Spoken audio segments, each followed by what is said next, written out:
ಎಲ್ರಿಗೂ ನಮಸ್ಕಾರ. ಕರಾವಳಿ ಸ್ವಾದಕ್ಕೆ ಸ್ವಾಗತ. ಇವತ್ತಿನ ವಿಡಿಯೋದಲ್ಲಿ ತುಂಬಾ ಸುಲಭದಲ್ಲಿ ಮೃದುವಾದ ಪಡ್ಡು ಹಾಗೆ ಅದಕ್ಕೊಂದು ಒಳ್ಳೆ ಕಾಂಬಿನೇಷನ್ ಆಗಿ ಚಟ್ನಿ ಯಾವ ರೀತಿ ಮಾಡೋದು ಅಂತ ತೋರಿಸ್ಕೊಡ್ತಾ ಇದ್ದೀನಿ.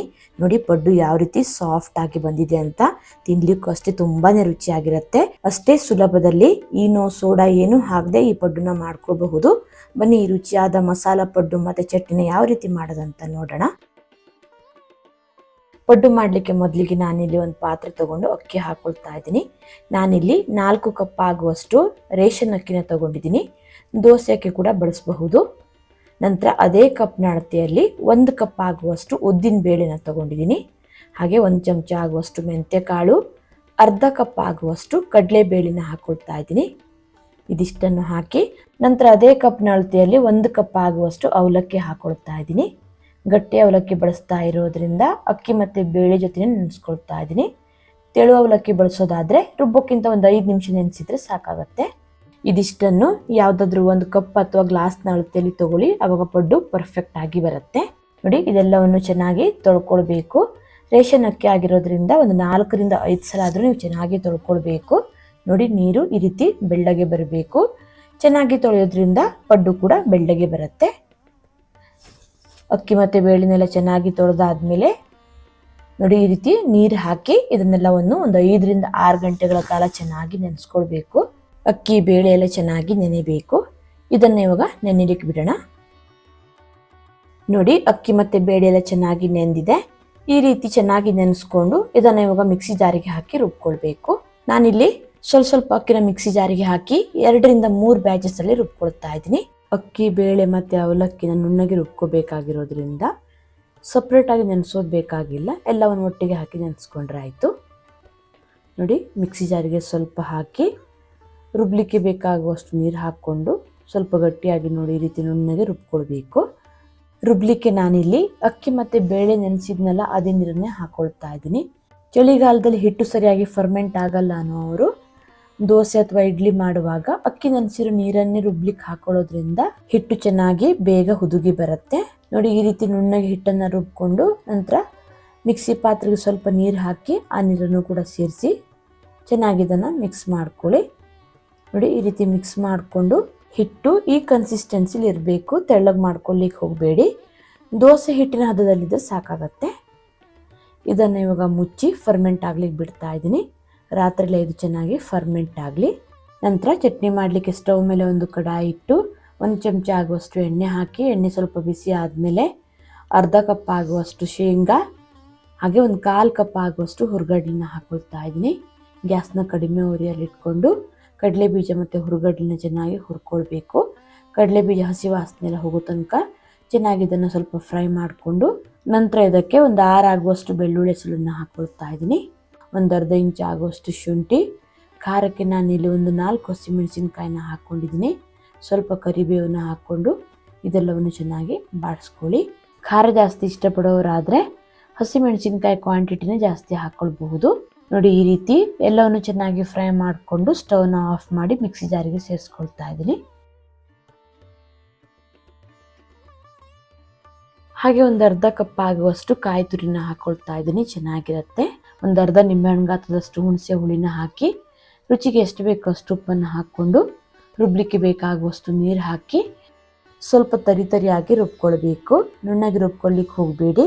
ನೋಡಿ, ಈ ರೀತಿ ಸ್ವಲ್ಪ ತರಿಯಾಗಿ ರುಬ್ಕೊಂಡು ನಂತರ ಇದಕ್ಕೆ ಸ್ವಲ್ಪ ಕೊತ್ತಂಬರಿ ಸೊಪ್ಪನ್ನು ಹಾಕಿ ರುಬ್ಲಿಕ್ಕೆ ನೀರು ಬೇಕಿದ್ರೆ ಸ್ವಲ್ಪ ಹಾಕ್ಕೊಂಡು ಮತ್ತೆ ಇದನ್ನು ಸ್ವಲ್ಪ ತರಿಯಾಗಿ ರುಬ್ಕೊಂಡ್ರೆ ಆಯಿತು. ಕೊತ್ತಂಬರಿ ಸೊಪ್ಪು ಹಾಕಿ ಒಂದು 2 ರಿಂದ 3 ರೌಂಡ್ ಹಾಕಿದರೆ ಸಾಕು. ನೋಡಿ, ಈ ರೀತಿ ರುಬ್ಕೊಂಡು ಇದನ್ನು ಒಂದು ಮಿಕ್ಸಿಂಗ್ ಬೌಲ್ಗೆ ಹಾಕೊಳ್ತಾ ಇದ್ದೀನಿ. ಚಟ್ನಿ ಯಾವ ಕನ್ಸಿಸ್ಟೆನ್ಸಿಲಿ ಬೇಕು ಅಂತ ನೋಡಿಕೊಂಡು ಅಷ್ಟು ನೀರನ್ನು ಸೇರಿಸಿ ಮಿಕ್ಸ್ ಮಾಡ್ಕೊಳ್ಳಿ. ನಾನಿಲ್ಲಿ ಚಟ್ನಿನ ಈ ಹದದಲ್ಲಿ ಇಟ್ಕೊಂಡಿದ್ದೀನಿ. ನಂತರ ಇದಕ್ಕೊಂದು ಸಣ್ಣ ಒಗ್ಗರಣೆ ರೆಡಿ ಮಾಡ್ಕೊಳ್ಳೋಣ. ಸ್ಟವ್ ಮೇಲೆ ಒಗ್ಗರಣೆ ಪ್ಯಾನ್ ಇಟ್ಟು 1 ಚಮಚ ಆಗುವಷ್ಟು ಎಣ್ಣೆ ಹಾಕಿ ಎಣ್ಣೆ ಬಿಸಿ ಆದಮೇಲೆ 1/4 ಚಮಚ ಸಾಸಿವೆ, 1/4 ಚಮಚ ಜೀರಿಗೆ, ಒಣಮೆಣಸಿನ್ಕಾಯಿ, ಸ್ವಲ್ಪ ಕರಿಬೇವನ್ನು ಹಾಕಿ ಗ್ಯಾಸ್ನ ಕಡಿಮೆ ಉರಿಯಲ್ಲಿ ಇಟ್ಕೊಂಡು ಸ್ವಲ್ಪ ಇದನ್ನು ಫ್ರೈ ಮಾಡಿಕೊಂಡು ನಂತರ ಇದಕ್ಕೆ ಸ್ವಲ್ಪ ಇಂಗಿನ ಪುಡಿ ಹಾಕಿದರೆ ಒಗ್ಗರಣೆ ರೆಡಿ ಆಗುತ್ತೆ. ಇದನ್ನು ಇವಾಗ ಚಟ್ನಿಗೆ ಮಿಕ್ಸ್ ಮಾಡ್ಕೊಳ್ತಾ ಇದ್ದೀನಿ.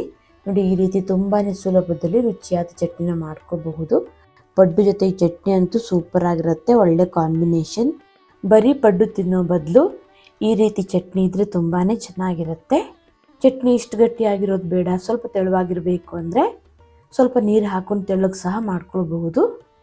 ನೋಡಿ ಚಟ್ನಿ ರೆಡಿಯಾಗಿದೆ. ನೆಕ್ಸ್ಟ್ ಇವಾಗ ಹಿಟ್ಟು ಫರ್ಮೆಂಟ್ ಆಗಿದೆ ಇಲ್ಲ ಅಂತ ನೋಡೋಣ. ನಾನಿಲ್ಲಿ ಬೆಳಿಗ್ಗೆ ಓಪನ್ ಮಾಡಿ ತೋರಿಸ್ತಾ ಇದ್ದೀನಿ. ನೋಡಿ ಹಿಟ್ಟು ಚೆನ್ನಾಗಿ ಫರ್ಮೆಂಟ್ ಆಗಿ ಮೇಲ್ಗಡೆ ಬಂದಿದೆ. ಒಂದು 7ರಿಂದ 8 ಗಂಟೆ ಆದರೂ ಫರ್ಮೆಂಟ್ ಆಗ್ಲಿಕ್ಕೆ ಬಿಡಬೇಕು. ಚಳಿಗಾಲದಲ್ಲಾದರೆ ಸ್ವಲ್ಪ ಜಾಸ್ತಿ ಟೈಮ್ ತಗೊಳುತ್ತೆ. ನಿಧಾನಕ್ಕೆ ತಳದಿಂದ ಚೆನ್ನಾಗಿ ಒಂದ್ಸಲ ಮಿಕ್ಸ್ ಮಾಡ್ಕೊಳ್ಳಿ. ಹಿಟ್ಟೇನಾದರೂ ಗಟ್ಟಿ ಅನಿಸಿದರೆ ಸ್ವಲ್ಪ ನೀರು ಹಾಕೊಂಡು ತೆಳ್ಳಗೆ ಮಾಡ್ಕೊಳ್ಳಿ. ನಾನಿಲ್ಲಿ ನೀರನ್ನು ಹಾಕ್ಕೊಂಡಿಲ್ಲ. ನೋಡಿ ಹಿಟ್ಟು ಈ ಹದದಲ್ಲಿರಬೇಕು, ತೆಳ್ಳಗೆ ಮಾಡ್ಕೊಳ್ಳಿಕ್ಕೆ ಹೋಗಬೇಡಿ. ಈ ರೀತಿ ಹಿಟ್ಟನ್ನು ರೆಡಿ ಮಾಡಿಕೊಂಡು ನಂತರ ಇದಕ್ಕೆ ಚಿಕ್ಕದಾಗಿ ತುರಿದಿರೋ ಸ್ವಲ್ಪ ಕ್ಯಾರೆಟ್ನ ಹಾಕ್ಕೊಳ್ತಾ ಇದ್ದೀನಿ. ಹಾಗೆ ಸ್ವಲ್ಪ ಕರಿಬೇವನ್ನು ಸಹ ಸಣ್ಣದಾಗಿ ಕಟ್ ಮಾಡಿ ಸೇರಿಸ್ಕೊಳ್ತಾ ಇದ್ದೀನಿ. ಹಾಗೆ ಖಾರಕ್ಕೆ 1-2 ಹಸಿಮೆಣಸಿನ್ಕಾಯಿ, ಅರ್ಧ ಇಂಚ್ ಆಗುವಷ್ಟು ಶುಂಠಿ, ಸ್ವಲ್ಪ ಕೊತ್ತಂಬರಿ ಸೊಪ್ಪು, ಒಂದೇ ಒಂದು ಈರುಳ್ಳಿನ ಸಣ್ಣದಾಗಿ ಕಟ್ ಮಾಡಿ ಸೇರಿಸ್ಕೊಳ್ತಾ ಇದ್ದೀನಿ. ಎಲ್ಲವನ್ನು ಚಿಕ್ಕದಾಗಿ ಕಟ್ ಮಾಡಿ ಹಾಕ್ಕೊಳ್ಬೇಕು. ರುಚಿಗೆ ತಕ್ಕಷ್ಟು ಉಪ್ಪು, 1 ಚಮಚ ಆಗುವಷ್ಟು ಸಕ್ಕರೆ, ಅರ್ಧ ಚಮಚ ಆಗುವಷ್ಟು ಜೀರಿಗೆನ ಸೇರಿಸ್ಕೊಳ್ತಾ ಇದ್ದೀನಿ. ಸಕ್ಕರೆ ಬೇಡ ಅನ್ನೋರು ಸ್ಕಿಪ್ ಮಾಡ್ಕೊಳ್ಬಹುದು. ಖಾರ ಜಾಸ್ತಿ ಇಷ್ಟಪಡೋರಾದರೆ ಹಸಿಮೆಣಸಿನ್ಕಾಯಿ ಕ್ವಾಂಟಿಟಿನೇ ಜಾಸ್ತಿ ಹಾಕ್ಕೊಳ್ಬಹುದು. ಶುಂಠಿ ಫ್ಲೇವರ್ ಇಷ್ಟ ಇಲ್ಲ ಅನ್ನೋರು ಶುಂಠಿನ ಸ್ಕಿಪ್ ಮಾಡ್ಕೊಳ್ಬಹುದು. ಇದಿಷ್ಟನ್ನು ಹಾಕಿ ಚೆನ್ನಾಗಿ ಮಿಕ್ಸ್ ಮಾಡಿಕೊಂಡ್ರೆ ಪಡ್ಡು ಹಿಟ್ಟು ರೆಡಿ ಆಗುತ್ತೆ. ನೆಕ್ಸ್ಟ್ ಇವಾಗ ಪಡ್ಡು ಮಾಡಲಿಕ್ಕೆ ಇನ್ನೊಂದು ಸೈಡಲ್ಲಿ ನಾನು ಪಡ್ಡು ಪ್ಯಾನ್ನ ಕಾಯ್ಲಿಕ್ಕೆ ಇಟ್ಟಿದ್ದೆ. ಸ್ವಲ್ಪ ಎಣ್ಣೆ ಹಾಕ್ಕೊಳ್ತಾ ಇದ್ದೀನಿ. ಎಣ್ಣೆ ಬದಲು ತುಪ್ಪ ಕೂಡ ಹಾಕ್ಕೊಳ್ಬಹುದು. ಪಡ್ಡು ತವಾದ ಮೇಲೆ ಹಿಟ್ಟು ಹಾಕ್ಕೊಳ್ತಾ ಇದ್ದೀನಿ. ತವ ಜಾಸ್ತಿ ಕಾದಿರಬಾರ್ದು, ಮೀಡಿಯಮ್ ಆಗಿ ಕಾದಿರಬೇಕು.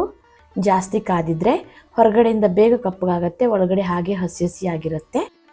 ನೋಡಿ ಈ ರೀತಿ ಹಿಟ್ಟು ಹಾಕ್ಕೊಂಡು ಮುಚ್ಚಳನ ಮುಚ್ಚಿ ಒಂದು 2ರಿಂದ 3 ನಿಮಿಷ ಗ್ಯಾಸ್ನ ಮೀಡಿಯಂ ಫ್ಲೇಮಲ್ಲಿ ಬೇಯಲಿಕ್ಕೆ ಬಿಡಿ. ನೋಡಿ ಈ ರೀತಿ ಒಂದು ಸೈಡ್ ಸ್ವಲ್ಪ ಬೆಂದ ಮೇಲೆ ನಿಧಾನಕ್ಕೆ ಮಗ್ಚ್ ಹಾಕಿ ಇನ್ನೊಂದು ಸೈಡ್ ಬೇಯಿಸ್ಕೊಳ್ಬೇಕು. ಹೀಗೆ ಮಗ್ಚ್ ಹಾಕ್ಕೊಂಡು ಇನ್ನೊಂದು ಸೈಡಲ್ಲಿ 2ರಿಂದ 3 ನಿಮಿಷ ಬೇಯಿಸ್ಕೊಳ್ಬೇಕು. 2 ಕಡೆ ಚೆನ್ನಾಗಿ ಬೆಂದ್ಮೇಲೆ ತೆಗೆದ್ರೆ ಆಯಿತು. ನೋಡಿ ಪಡ್ಡು ಯಾವ ರೀತಿ ಎಷ್ಟು ಚೆನ್ನಾಗಿ ಬಂದಿದೆ ಅಂತ.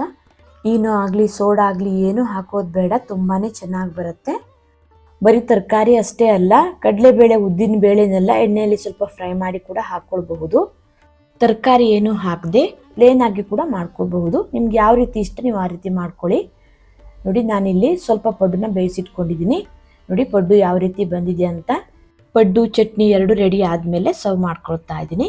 ಈನೋ ಸೋಡಾ ಏನೂ ಹಾಕದೆ ತುಂಬಾ ಚೆನ್ನಾಗಿ ಬರುತ್ತೆ. ನೋಡಿ ಎಷ್ಟು ಚೆನ್ನಾಗಿ ಉಬ್ಬಿ ಸಾಫ್ಟ್ ಆಗಿ ಬಂದಿದೆ ಅಂತ. ಮಕ್ಕಳಿಗಂತೂ ತುಂಬಾ ಇಷ್ಟ ಆಗುತ್ತೆ. ಸ್ನ್ಯಾಕ್ಸಿಗೂ ಕೂಡ ಹಾಕಿ ಕಳಿಸಬಹುದು. ತರಕಾರಿ ಎಲ್ಲ ಹಾಕಿದ್ರೆ ಇಷ್ಟ ಆಗಲ್ಲ ಅನ್ನೋರು ಪ್ಲೇನ್ ಆಗಿ ಕೂಡ ಮಾಡಿ ಕಳಿಸಬಹುದು. ಇಷ್ಟಪಟ್ಟು ತಿನ್ಕೊಂಡ್ಬರ್ತಾರೆ. ನೋಡಿದ್ರಲ್ವಾ ಮೃದುವಾದ ಮಸಾಲ ಪಡ್ಡು ಮತ್ತು ಚಟ್ನಿ ಹೇಗೆ ಮಾಡೋದಂತ. ಈ ವಿಧಾನದಲ್ಲಿ ಒಂದ್ಸಲ ಟ್ರೈ ಮಾಡಿ, ತುಂಬಾ ಚೆನ್ನಾಗಿ ಬರುತ್ತೆ. ವಿಡಿಯೋ ಇಷ್ಟ ಆದರೆ ಲೈಕ್, ಶೇರ್, ಕಮೆಂಟ್ ಮಾಡೋದನ್ನು ಮರಿಬೇಡಿ. ಮತ್ತೆ ಸಿಗ್ತೀನಿ ಹೊಸ ವಿಡಿಯೋ ಒಂದಿಗೆ. ಧನ್ಯವಾದಗಳು.